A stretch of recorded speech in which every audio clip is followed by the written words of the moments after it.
for you though, you've got a different perspective, and I want to know what the community. I don't know if you can be concise in this because I know you've had such a fun trip and so many findings, but if you had to distill it down, like what takeaways did you have from the community side? Goodness. Like this is my jam. The community side, like that's my reason for being there. If for most intents and purposes, like deepen relationships, solidify relationships, build new relationships. And so for me, I kind of chronologically walk through the event, and we're kicking off with meeting the other firm owners, and that's a really beneficial relationship for us to have because of exactly what you talked about, of like having that open, vulnerable, shared knowledge space where we can have this open dialogue around how we can serve clients better, and what's working and not working in our firms, both in very small group contexts and also very large scale conversation.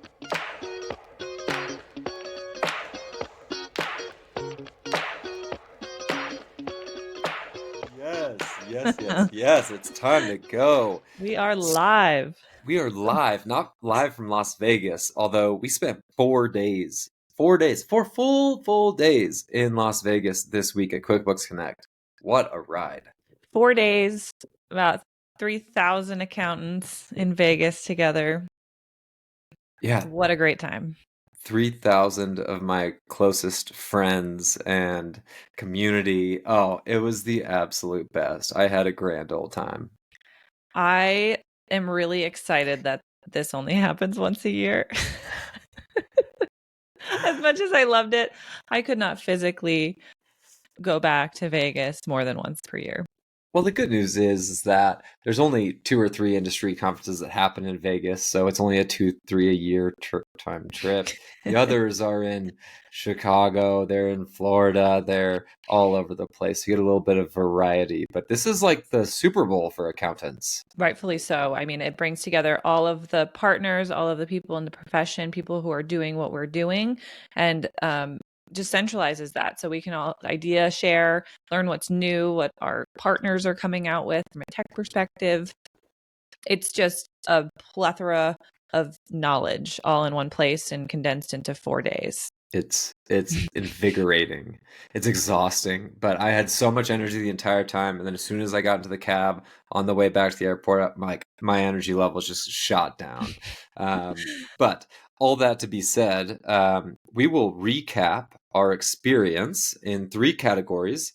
One, as it relates to community and relationships. Two, as it relates to firm and tactical takeaways. And three, what fun did we have? And what were the key highlights? So, if you want to talk a little bit about your first time engaging with a lot of these people in person, what were your community and relationship highlights? Oh man, it's reflecting has been really powerful for me. I mean, as you know, I have grown up in startups, working at companies in industry. So this is my first involvement on the firm side. And it's a new realm, right? There's a whole new group of people. People have been doing this for a long time. There's different structures and softwares and org charts and like different ways that people in this space operate. So it's almost like to me, I'm learning a new language or a new dialect in business on how it specifically goes. And I've also been communicating online on LinkedIn, on email with a lot of key players in the space. Thankfully you've introduced me to a lot of those folks. But from a community perspective, it's been really powerful for me to meet other people who do the same thing that I do day in and day out, and who I can learn from, who I can share information with. And like I've said this many times before, working in industry, it often feels like we're on a silo and we're by ourselves. And it's quite a thankless job oftentimes. The company goals and objectives are to launch a new product, make the company better. You're servicing Hmm. that goal, and it's very difficult to tie accounting's day-to-day tasks with the success of the company. Obviously, we're helping. Obviously, the accounting is improving the overall objectives, but staying motivated and keeping that as a priority your team members don't really know what you do. That they need you to pay the bills. I think that's the extent of it, and obviously education is a big piece of that. But now shifting to a place where everyone I meet knows what I do, appreciates the value in what we bring, understands the small little value that these software companies are bringing to our lives to make automation a lot easier. I'd say, broadly speaking, that's been very profound for me to shift and be involved in this community. I've been surprised, very pleasantly surprised, how open and welcoming the community has been. Not only being really kind people, but overall, everyone wants to share the information. Everyone Yeah. wants to help each other be better, share successes and failures, which allows, it's not a competition. There's plenty to go around. And I think that's not like that in a lot of different industries. I think we see that in the startup community. A lot of founders are willing to help one another and be really open. Mm-hmm. But very specific questions. It's all on the table. What do we need? How do you do it? What did you like? What did you not like? I mean, having 3,000 people I could ask these questions to on a daily basis, it was almost overwhelming how relatable every conversation I had with every single person that I met. It's like I've never had this much in common from a work perspective with this many people. So from a community side of things, it was just really rewarding and affirming for me to feel like I've really found my place and where I should be, and the value that I bring is rewarded. Yeah. It was fun for me to see you at the very first event that we went to, because a lot of people, by nature of kind of just knowing what we're doing here, you getting involved into the mixture, know your name, and maybe have interacted with you in some form or fashion. But to like see all that come to life, you'd be like, Stacey, what's up? Like that was so cool. And like to be like, hey, you should be Stacey. Hey, you should be Stacey. Like, I love that. It was so fun too, because there were a lot of moments where I'd introduce myself. Hey, how are you? I know who these people are.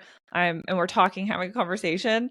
And then, 3 or more minutes into the conversation, they're like, oh, you're Stacey. It wasn't always off the bat that they knew who I was. And then Yeah. we connected and they're like, oh my God, we've talked. I've heard about you, all those things. So it was really fun, just talking to everyone. Yeah. Yeah, it was great.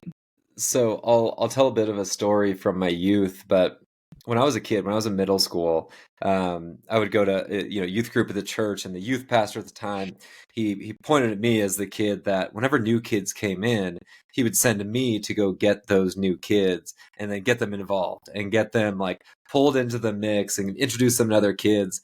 And it's funny how like I was like 12 or 13 at the time. And like whether it's you getting introduced to this industry or like new people I meet, it's like let's bring them in. Let's like elevate these people around us who are doing freaking cool things, and just make sure that they like feel welcomed and loved and all that stuff. And like for me, it was really rewarding to see everybody like piling onto you, like who's Stacey? Where is she? It was awesome. Yeah, you do a great job at that. That makes it a heck of a lot easier to go into these big events where you really don't know anyone, and just feeling like you're welcome and involved, and break the ice a little bit. So thank you. Okay, that's my Yeah. community in a nutshell. For you though, you've got a different perspective, and I want to know what the community. I don't know if you can be concise in this, because I know you've had such a fun trip and so many findings, but if you had to distill it down, like what takeaways did you have from the community side? Goodness. Like this is my jam. The community side, like that's my reason for being there. For most intents and purposes, like deepen relationships, solidify relationships, build new relationships. And so for me, I kind of chronologically walk through the event, and we're kicking off with meeting the other firm owners, and that's a really beneficial relationship for us to have because of exactly what you talked about, of like having that that open, vulnerable, shared knowledge space where we can have this open dialogue around how we can serve clients better, and what's working and not working in our firms, both in very small group contexts and also very large scale conversations. And so that's just really, really rewarding. I also really enjoyed meeting a bunch of new people who I've known on LinkedIn for a long time, who I haven't had a pleasure to meet in person yet, and just to dig in on their lives and their journeys. And I asked a lot of folks at the conference, what's your full send? What is it that's full send for you? What makes you come alive? And so getting one level beyond the surface of like, what drives you? What motivates you? And starting to get that out of people allowed me to create better connectivity as to what their why is, to how they're accomplishing, seeking that in their own firm, their own life. And so that was really impactful. The other side of it is really the vendor relationship side. So strengthening the relationships that we have with our vendors, because we don't want to be the firm that's like, hey, we use this set of tools, they're great. We want to be able to say, we know people at this company, we're supporting their growth by providing feedback, by building relationships with them. I think it was really impactful to have the opportunity to do that in a little bit more intentional way at QuickBooks Connect, and explain to them the types of relationships that we want to have with our vendors. And 99% of the time is bilateral. They're like, yes, we would love to have you guys provide feedback, support, however you can, and their growth is our growth at the end of the day. And so I think investing in that was a really, really good use of time.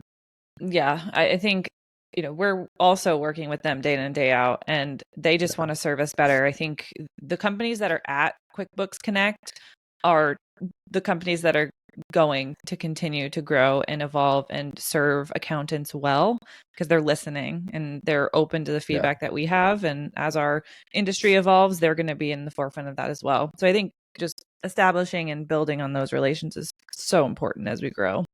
Yeah, and I But could go a mile deep on that. And well, you it's also you spoke for the first time. You presented twice. Yeah.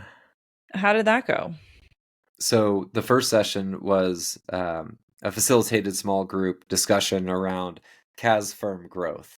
And we've been around for a year and a half. Like, I don't have a lot of domain authority on speaking into this subject, but because we spend a lot of time in the industry researching, understanding, looking for trends, adopting technology, I was asked to speak on this subject. And it was really, really cool to see how this small group format really opened up the aperture for a lot of other firm owners to start building those relationships with people, because by nature, most accountants aren't doing that. And so we started the session by ensuring that everybody had a chance to introduce themselves, and then secondarily actually connect. And for me, that was really cool to see other people connecting with one another, because not only will they have impactful conversations during that session, they can now take that back home and they can reach back out to that person they were having an impactful conversation with. So for me, that was really, really cool. And the second session was on community. A few of my sessions did that, where they had you introduce yourselves. And I've never been in a place where I'm like, I could talk to this person all day. Usually those intros are like, okay, hi, okay, let's go. But every one of those, it's like they had to shut us up. We just kept talking. It's great. That was the hard part about the small group facilitation, because I was like, do I just let them keep going because they're just jamming? Or do I like actually guide and facilitate? Which I ended up doing that and saying, hey, if you like that subject and the person that you're talking to, like, let's take that forward. Your second session?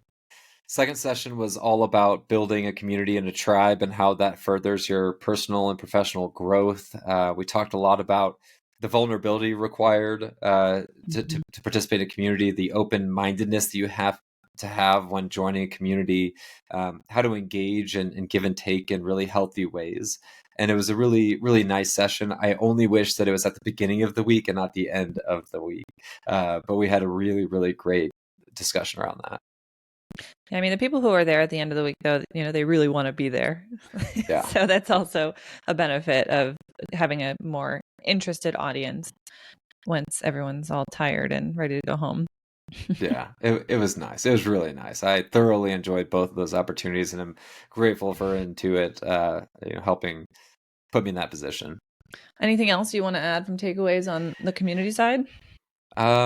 I think what resonates with me on the community side is like when you are able to get to that next level of depth with anybody you're talking to, and you're very intentionally talking to them, and you're not looking for the next best conversation, you're not looking for what's around you, you're invested in that conversation, you can get that level deeper. It is really amazing to see what commonalities come up within your own journeys, and how that can open up your mind, how it can change your perspective in a lot of cases on who the individual is. Maybe you have some perception of them just based on social media or whatever. And I just think it was just so impactful to be able to get that level deep where so many people at the event. It was all so good. I love it. Yeah, I think it's always going to be one of the biggest values that we have as takeaways from these conferences is continuing to build the community, continuing to connect with people, and continuing to collectively push our profession forward. Yeah. But on that note, obviously there's the people, and I'd say that's arguably one of the more beneficial things. But I have some great takeaways on the firm side of things and what we can, as we mentioned, we're going into our 2024 planning, and a lot of the topics that I discussed with folks really shifted what I want to focus on, how I want to approach our 2024 objectives. And it allowed me also to identify the key things I'm personally interested in and want to lean into as we grow and scale. Go for it. Just dive in. Go on. I think you and I set this goal where 2023, the goal was to get you primarily out of client work, most out of all accounting work, maybe keep on some finance, FP&A, CFO level work because you like that. And then 2024, get me fully out of client work so that both of us are focused on the business. It's very clear to me now we have to speed up that schedule. With our growth plan, it's just clear that we need to hire star folks to really bring our goals to life. And part of what I've noticed, and part of the sessions I was particularly interested in were organizational structure. How do we organize our teams? Do we go a pod route, pod to not to pod, or not to pod? What key roles do we want to fill first? And through those conversations, I identified that I just love that stuff. I love everything inward focused. So thinking about our employees, our hiring, our culture, goal setting, organizational goal setting, client services, efficiencies, all of those things that make the firm hum. I naturally really am interested in that. It was also great to talk to other people who think similar to me, in that operational realm. I mean, how we can apply our knowledge there. So I have a lot of homework in that space. I have a lot of follow-up conversations I want to have. Talking with Lisa from Acuity, talking about how they implemented the EOS framework. I'm like, let me learn about that, see what pieces we can pull into our firm. I don't think we're big enough for the full EOS integration, but I think there are key highlights that we could put into place in 2024. Obviously it was amazing to talk with vendors and different softwares and features that different folks are coming out with and how we can apply those. One really exciting thing that's coming is revenue recognition automation. So typically with recurring revenue, I'm like, oh yeah, I haven't found a good solution to that yet. So I'm excited about that. And a lot of our partners, want to meet, want to have follow-up feedback, want to see how they can continue to test and improve their products. So a lot of key takeaways on that front of, how do we add automation, use AI to automate different steps of our process. I haven't fully distilled my thoughts yet 2 days later. It's a Monday task for me, but I'm feeling very invigorated and excited about putting some of these ideas into practice. Yeah, and you had the luxury of attending a few more sessions than I did.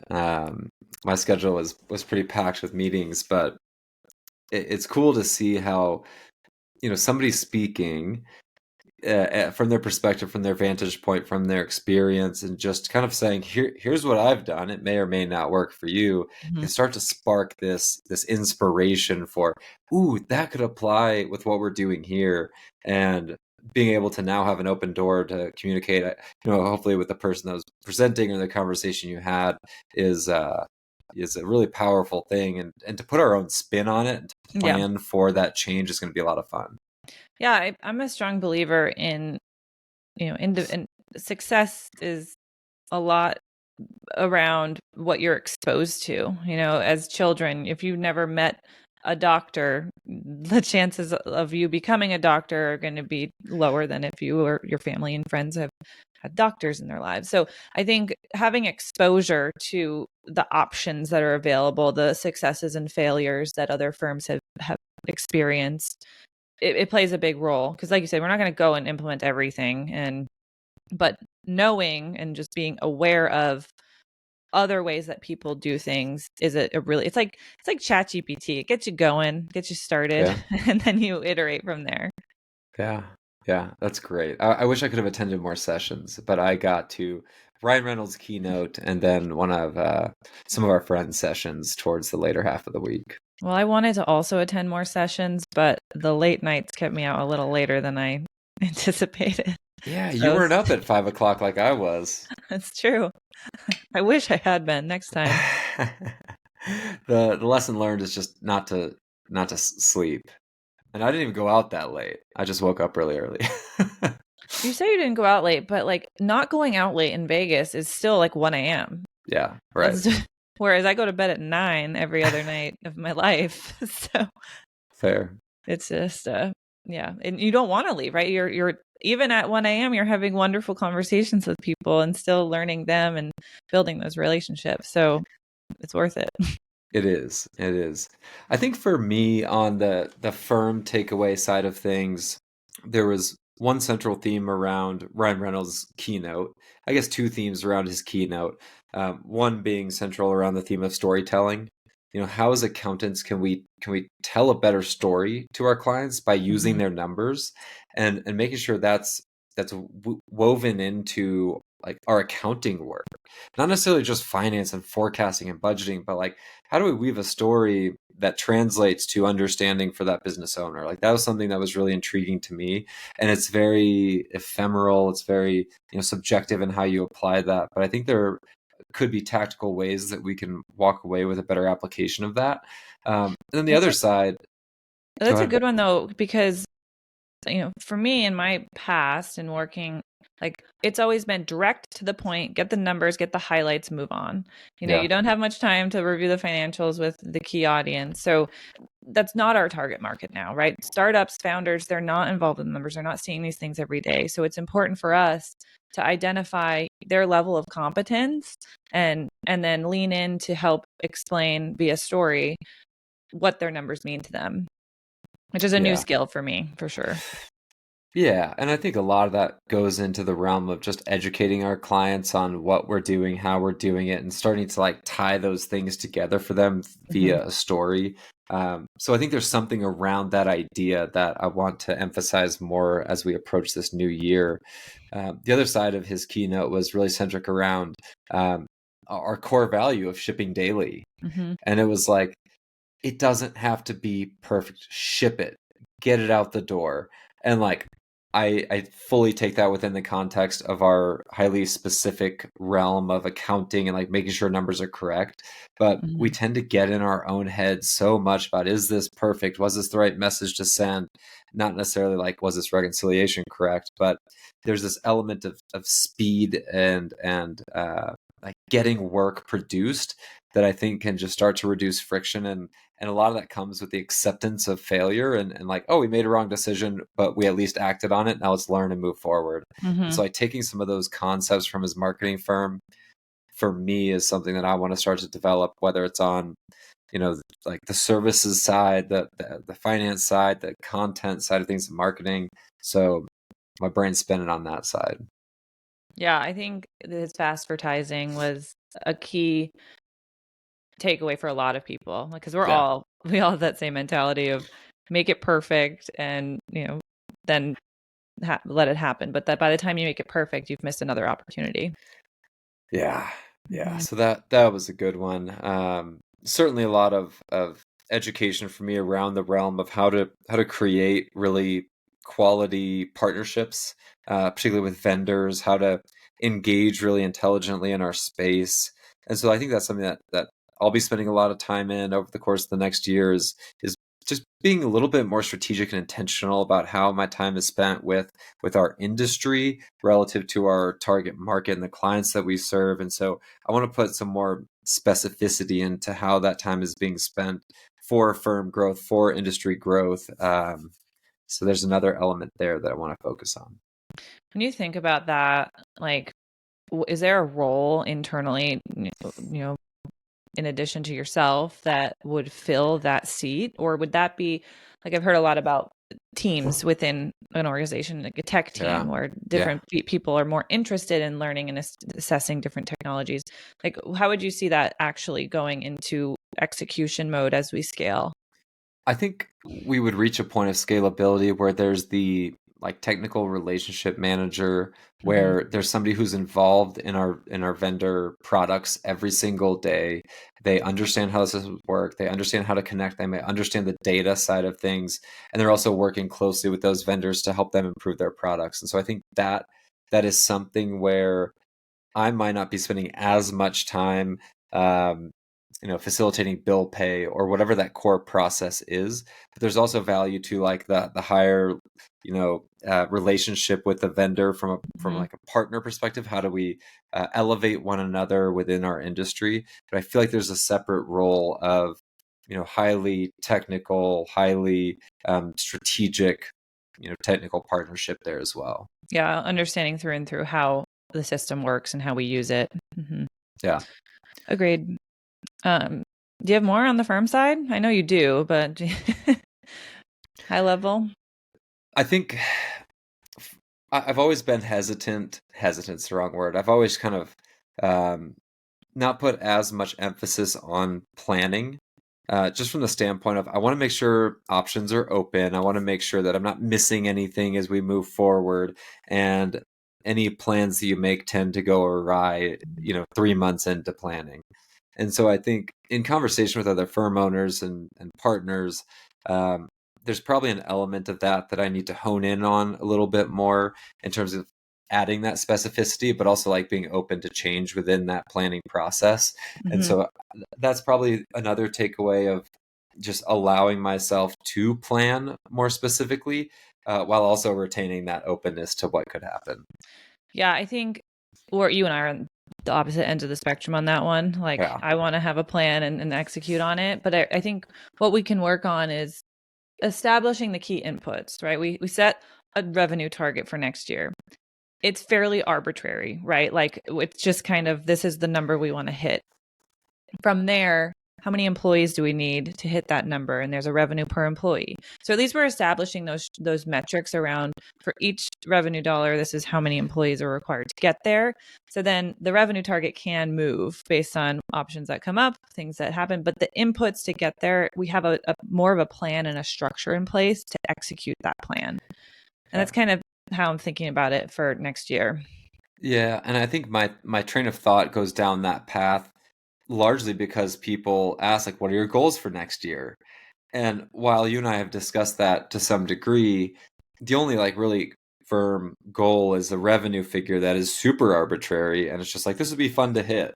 And I think there's some specificity in there. While it's good to have a revenue target, it's good to have that type of goal in terms of revenue per employee and metrics on that side of things. I want to be able to come out and say like, these are our three top priorities for next year, and this is how we're going to march down that path. Mm-hmm. I think that provides me a little bit more focus when I am having these conversations in the future.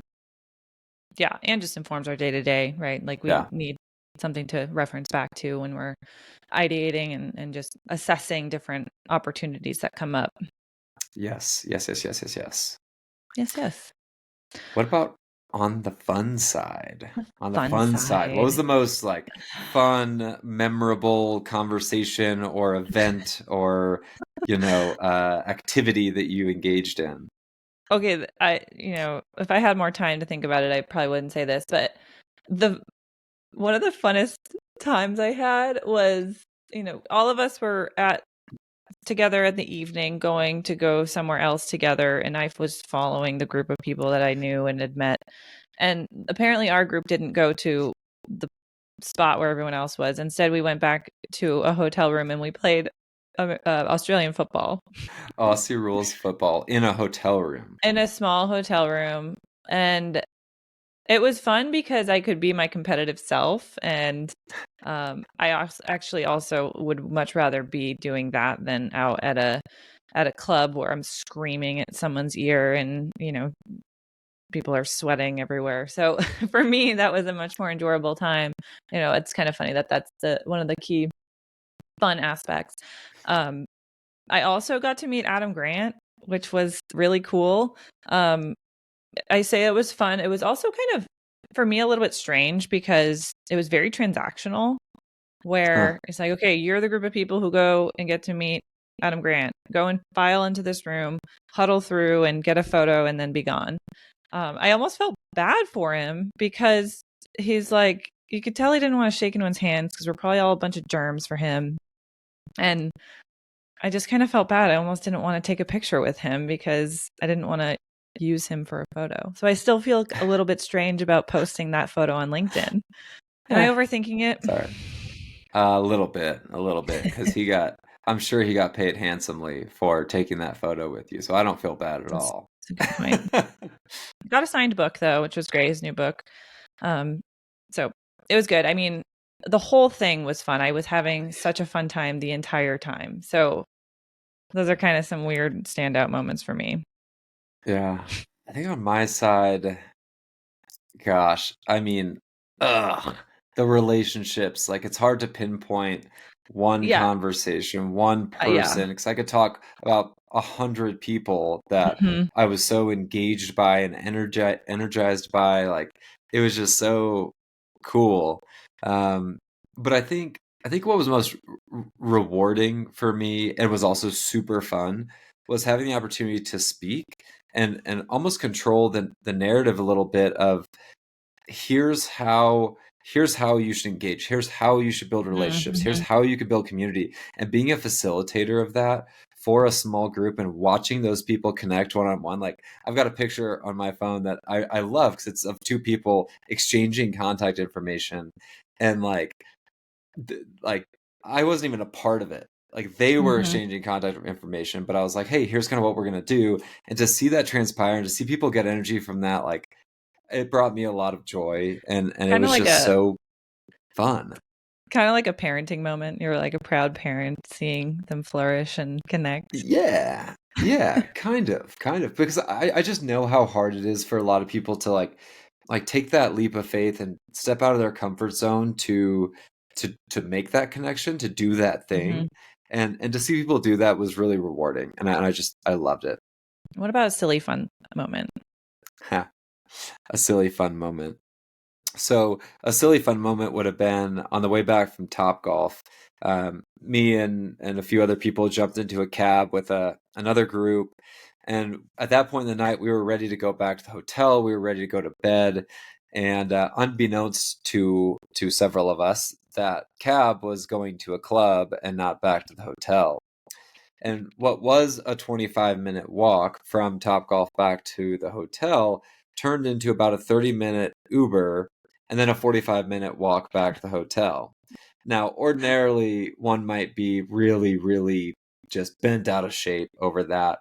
But that single mistake, that single challenge, if you will, of being frustrated, turned into like one of the absolute best conversations I had the entire week.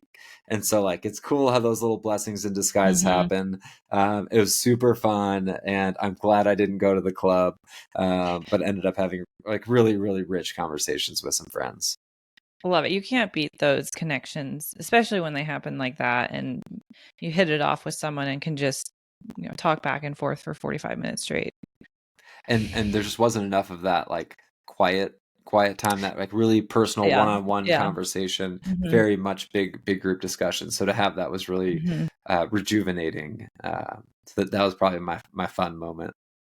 Man, I feel like we could re-record this episode and have a completely new set of answers that were just as good as the first set. And there's just so many rich experiences in the week, and I'm so grateful for that experience.